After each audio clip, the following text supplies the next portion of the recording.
tens of millions of Americans are totally fine with a man who's driven almost purely by racism and sexism. Oh, shut up, you piece of shit. Hatred of everyone. This is what bothers me. Him. I'm sorry, but this is what really bothers me. Gerald can't hear me. He's like, there are 10 million Americans are driven by someone who's entirely driven by racism. I'm like, that's not it. Again, my issues with Donald Trump are, I'm not against free, honest trade. I don't want to tax Ford if they put a plant in Mexico if they still employ Americans, okay? I don't want to punish people for being successful. I don't want a capital gains tax. I have legitimate grievances with Donald Trump. None of them are Donald Trump is racist. I do not believe that the majority of people today, let's do the math here real quick, okay? So you can tweet this out. Tweet me at S. Crowder. I'm going to get Anna Kasparian Real Talk now because let's do some math here. I've not heard anyone else talking about this.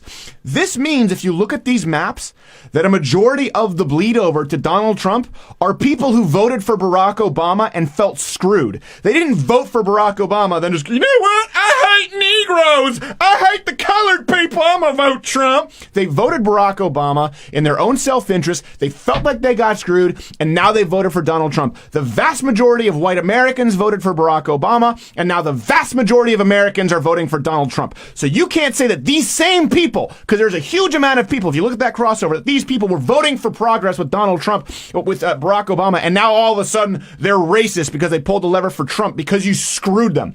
You screwed them with the taxes on small businesses. You screwed them with a healthcare mandate that they couldn't afford, then punished them to force them to buy healthcare insurance when they didn't want to, and then raise those premiums 25%. And the people who did vote for Obama, who were even more privileged, who didn't have to get put into the Obamacare program, so their premiums go up by 40-something%. You screwed the progressive Christians and Catholics who voted for Barack Obama, who you then mandated to pay for somebody else's abortion. You screwed them by putting Lena Dunham's sorry face or ass, I don't know which, when she's on the air and made her a wing of your party. The people who voted for Barack Obama, a significant amount of them, Donald Trump could not win without enough of those votes. And those people aren't racist. There are a lot of criticisms to have with Donald Trump. And Shank earlier going, well, when you call people racist. No, it's because of you. When you call someone racist, when you call them sexist, when you call them homophobic, when you call them transphobic because they don't want a tranny taking a dump next to their 6-year-old daughter in some Charlotte Chuck E. Cheese,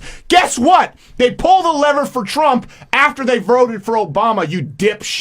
So stop acting like the only possible motivating factor here that you could fathom is racism. I bet you're the kind of guy who walks into a bar and they don't like you. You know, what is it, because I'm a Turk? No, it's because you smell. You look like a greasy, slick water buffalo who's drowning amidst the throes of being swallowed by an anaconda, and you're a dick. It's not because you're brown, just like it's not because Donald Trump's racist. Gerald, what did you want to say?